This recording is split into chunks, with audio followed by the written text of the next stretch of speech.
കൊടി പിടിച്ച് SC കോളേജിലെ ചെയർമാനായിരുന്ന മനീഷ് എന്ന് പറയുന്ന 24-ലെ ഒരു മാധ്യമ പ്രവർത്തകനെ, ആ മാധ്യമ പ്രവർത്തകനെ ഫേസ്ബുക്കിലൂടെ കടന്നു വന്ന് പറയുകയാണ്,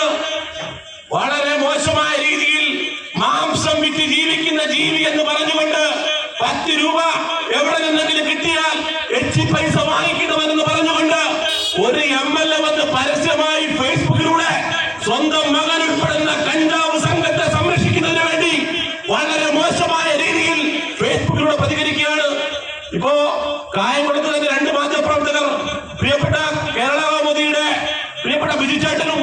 ചന്ദ്രികയുടെ ആഗ്നിക്ക് അടക്കമുള്ളവരെ, അവരെ തെരഞ്ഞെടുപ്പ് ഘട്ടത്തിലും അല്ലാതെയും ഒക്കെ നിരവധിയായ അഭിപ്രായങ്ങൾ സ്വതന്ത്രമായ മാധ്യമ പ്രവർത്തനം നടത്തുമ്പോ ആ മാധ്യമ പ്രവർത്തകരെ ഇതുപോലെ പരസ്യമായും അല്ലാതെയും രഹസ്യമായും ഒക്കെ പല തരത്തിൽ പല വിധത്തിൽ ജാതിയുടെ പേരിൽ, വർഗത്തിന്റെ പേരിൽ, വർണ്ണത്തിന്റെ പേരിൽ ബിജെപിക്കാരനെ അനുസ്മരിപ്പിക്കുന്ന തരത്തിൽ ഈ കായംകുളത്തിന്റെ MLA-ക്ക് ഇങ്ങനെ പച്ചയ്ക്ക് വർഗീയത പറഞ്ഞ് ആക്ഷേപിക്കുവാൻ ആരാണ് ലൈസൻസ് കൊടുത്തത്?